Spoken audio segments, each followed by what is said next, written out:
고린도전서 15장 20에서 28절. 그러나 이제 그리스도께서 죽은 자 가운데서 다시 살아나사 잠자는 자들의 첫 열매가 되셨도다. 사망이 한 사람으로 말미암았으니 죽은 자의 부활도 한 사람으로 말미암는도다. 아담 안에서 모든 사람이 죽은 것 같이 그리스도 안에서 모든 사람이 삶을 얻으리라. 그러나 각각 자기 차례대로 되리니 먼저는 첫 열매인 그리스도요. 다음에는 그가 강림하실 때에 그리스도에게 속한 자요. 그 후에는 마지막이니 그가 모든 통치와 모든 권세와 능력을 멸하시고 나라를 아버지 하나님께 바칠 때라. 그가 모든 원수를 그 발 아래 둘 때까지 반드시 왕노릇 하시리니 맨 나중에 멸망받을 원수는 사망이니라. 만물을 그의 발 아래 두셨다 하셨으니 만물을 아래에 둔다 말씀하실 때에 만물을 그의 아래에 두신 이가 그 중에 들지 아니한 것이 분명하도다. 만물을 그에게 복종하게 하실 때에는 아들 자신도 그때의 만물을 자기에게 복종하게 하신 이에게 복종하게 되리니 이는 하나님이 만유의 주로서 만유 안에 계시려 하심이라. 제가 어렸을 때는 그 동네에 가끔 엿장수가 엿을 팔러 왔어요. 그때 엿판을 이렇게 들고 이제 그 가위를 엿장수가 가지고 있는 큰 가위가 있지 않습니까? 그 가위로 큰 소리를 내면서 가위질을 하면서 동네 아이들을 불러 모읍니다.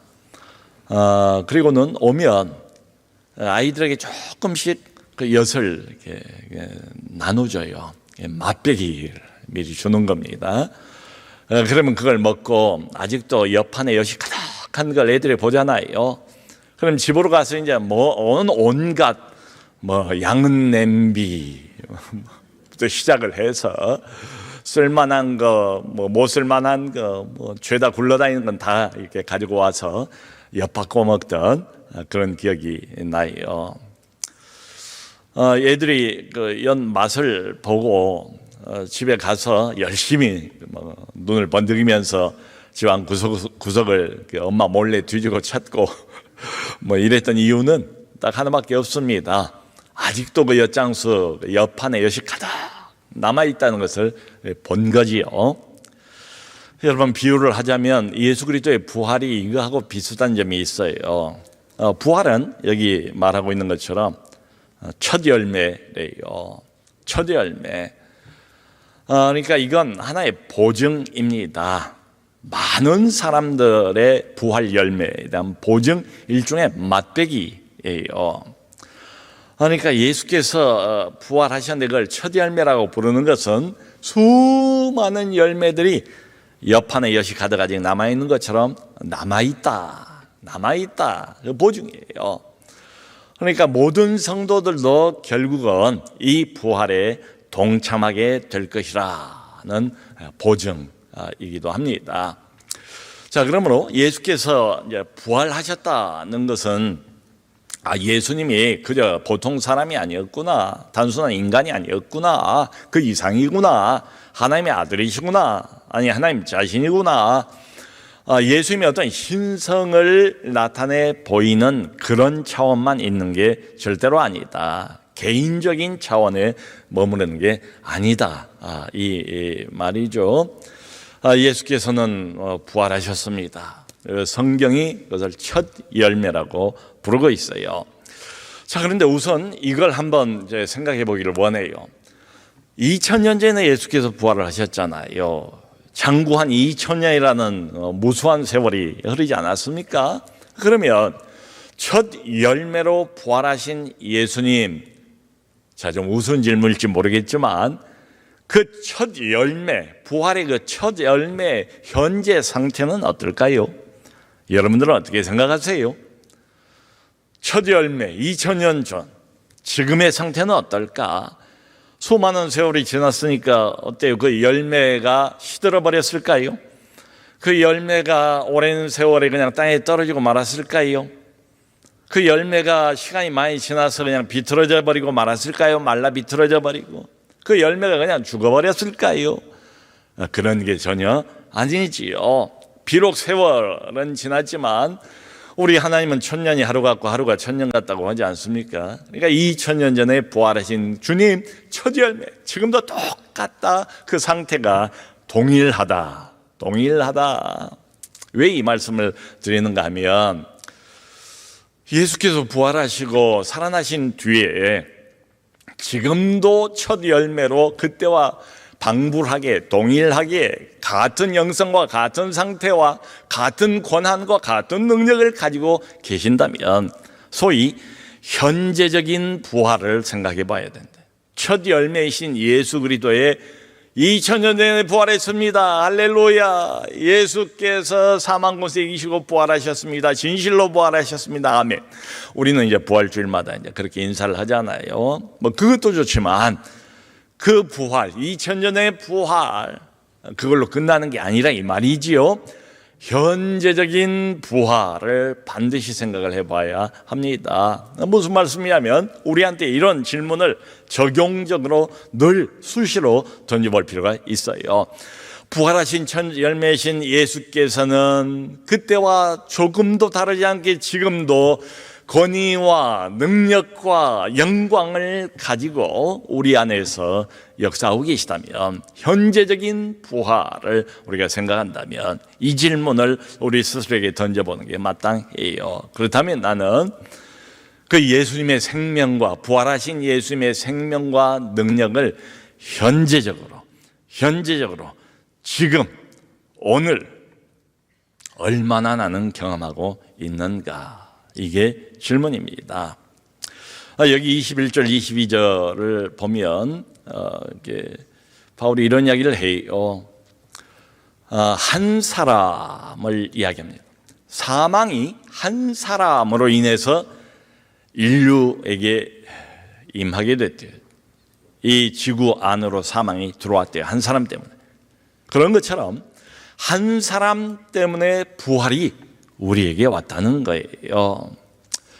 여러분 다 우리가 아는 것처럼 첫사람 아담이 범죄함으로 인해서 그 안에서 모든 인류가 다 범죄하게 되었고, 그 뒤로 모든 사람에게 예외 없이 죽음이 찾아온 거지요.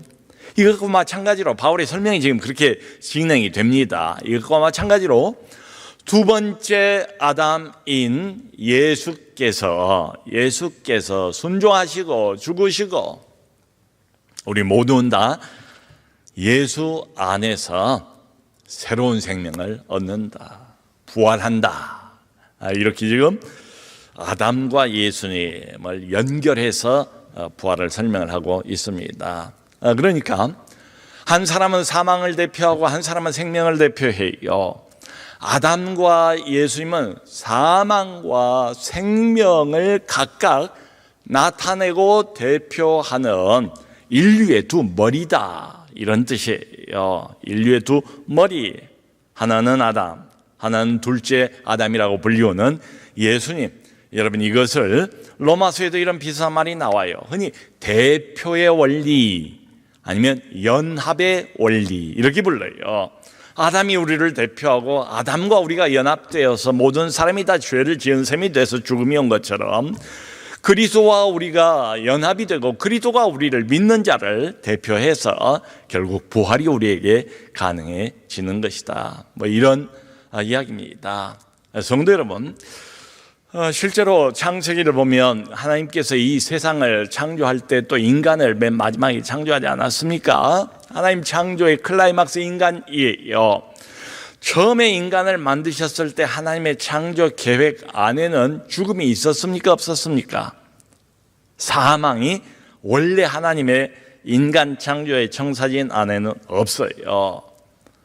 아담이 범죄하기 전에는 죽음이란 개념을 알지를 못했어요. 그러지 않았습니까? 생명만 있었지요. 에덴 동산에 하나님과의 화목만 있었고 깊은 친근감만 있었잖아요. 자, 그런데 바울이 말하는 이야기는 이제 이런 뜻입니다.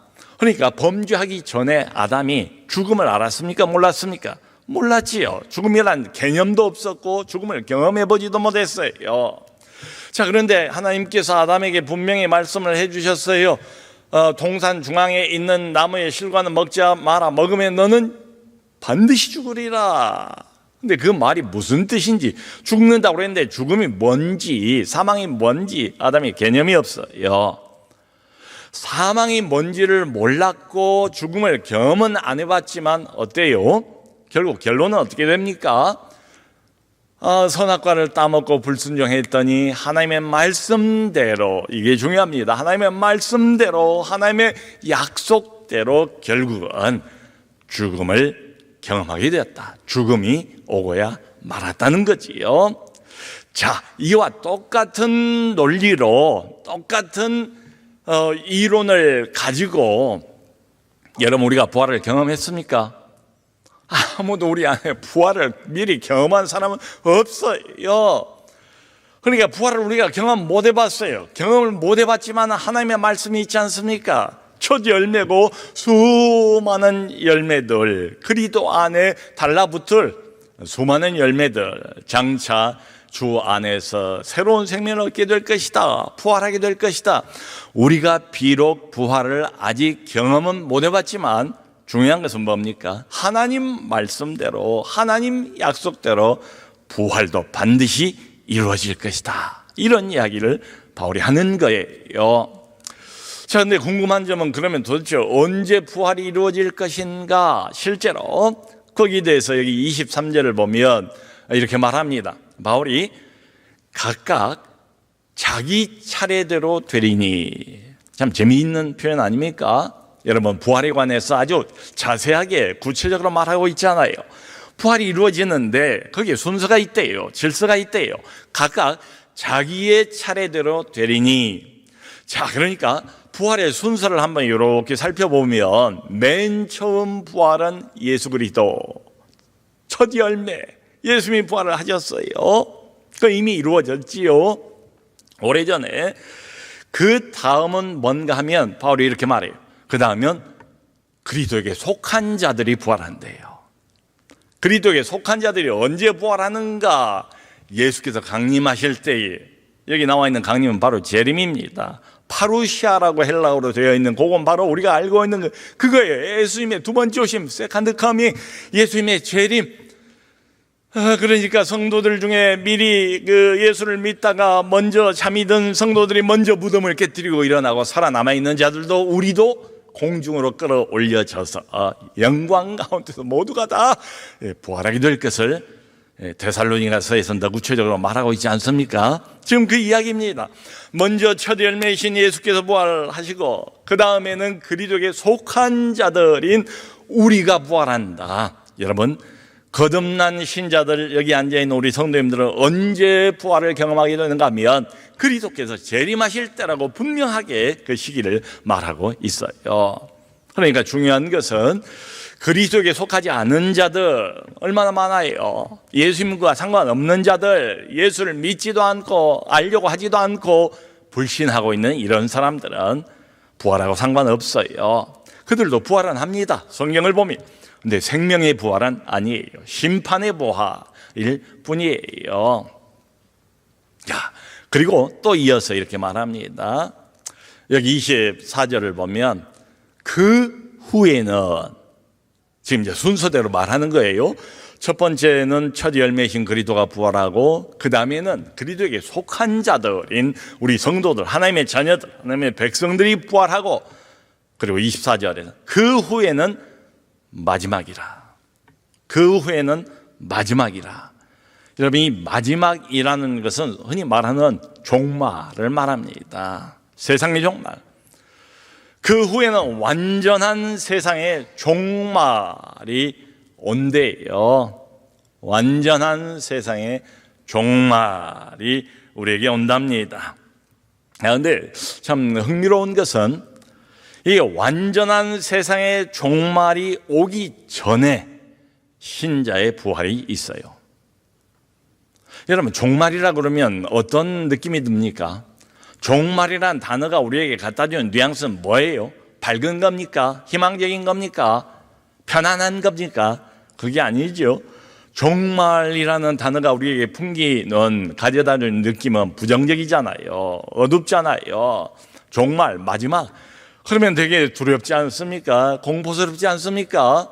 근데 그 마지막, 그 후에는 마지막이니 했는데 그 전에 그리스도에게 속한 모든 성도들, 모든 신자들은 다 사망 권세 깨트리고 무덤을 이기고 예수께서 살아나신 것처럼 우리도 부활하게 될 거라는 거예요. 그러니까 이렇게 생각을 해보면, 이 순서대로 생각을 해보면 종말이 오기는 오지만은 우리가 부활하고 난 뒤에 세상의 종말이 온대요. 세상의 마지막이 온대요. 그러니까 바울이 말하고 싶은 건 뭔가 하면, 신자에게 있어서 세상의 종말과 마지막은 불신자의 종말과 다르다. 세상의 마지막이 오지만은 신자에게는 그것이 그렇게 비관적이고 공포스럽고 두렵고 불안할 것이 아니고, 이런 면에서 새로운 시작이다. 새로운 시작이다. 이 말을 바울이 하고 싶은 겁니다. 그리고는 그 다음에는 이 순서를 쭉 보면은 모든 권세, 모든 통치와 모든 권세와 모든 능력을 멸하시리니, 세상 종말이 옵니다. 그리고 그 다음에는 모든 권세, 모든 통치, 모든 능력을 주께서 다 멸하신대요. 여러분, 여기 나와 있는 권세, 능력, 통치, 바로 사단의 권세, 사단의 능력, 사단의 통치를 말하는 겁니다. 어둠의 권세, 세상의 임금이 지금도 온 세상을 지배하고 있는 것처럼 보이지 않습니까? 세상의 부조리가 얼마나 많습니까? 모순이 얼마나 많습니까? 착한 자들이 이렇게 고통을 당하면서 살아야 됩니까? 하나님만 믿고 하나님만 의지하는 자들, 의인에게도 왜 이렇게 큰 고난이 그치지를 않는 겁니까? 사단이 아직도 어둠의 권세가 이 세상을 지배하고 있기 때문에 그런 거지요. 이 사단의 모든 권세와 사단의 모든 능력이 다 멸해지게 된대요. 순서를 쭉 말하고 있어요. 그리고는 여기 26절을 보면, 그리고 맨 나중에 멸망받을 원수는 사망이라. 자, 지금 순서대로 지금 이야기를 하는데요, 맨 나중에 멸망받을 원수가 뭔가 하면 사망이래, 죽음이래요. 바울이 일부러 좀 더 실감나게 하려고 이 사망, 죽음을 마치 사람이나 되는 것처럼 의인화시켜서 우리 인간의, 우리 인류의 원수라고 표현을 하고 있어요.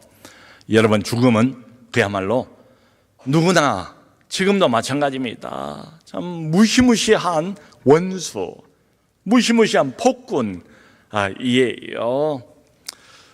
죽음을 피할 수 있는 사람은 아무도 없습니다. 이 폭군은 생명이 있는 모든 것을 다 삼켜버려요. 안 그렇습니까? 그리고 죽음이라는 이 원수, 이 폭군은 쉽게 물러나질 않아요. 마지막까지 남아있는 게 사망이래요. 마지막까지 남아서 우리 인생을 지배해요. 마지막까지 남아서 우리 인생을 괴롭히는 게 바로 죽음입니다. 사망입니다. 그래서 성경의 마지막 책인 계시록 20장 그 14절을 보면 이런 말이 있어요. 최후의 사망이 불못에 던져지리. 최후의 마지막이죠. 그야말로 최후의 불못에, 유황불에 영원토록 던져지고 멸해지는 게 뭔가 하면 사망이랍니다. 여러분, 맨 마지막에 멸망당할 원수는 뭔가 하면 사망이에요. 사망의 권세예요.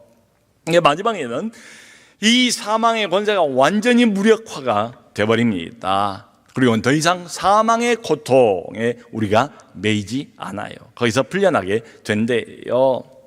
자, 여러분, 그 다음에 이렇게 사망의 권세까지도 완전하게 정복을 하고 난 다음에는 무슨 일이 벌어지는가 하면, 하나님의 아들 이 예수께서, 천하의 모든 권세를 지금도 다스리시고 통치하고 계시는 하나님의 아들 이 예수께서, 부활하신 예수께서 하나님의 나라를, 만물을 하나님 아버지에게 바치신다, 다시 돌려드린다, 이런 말씀이 나와요.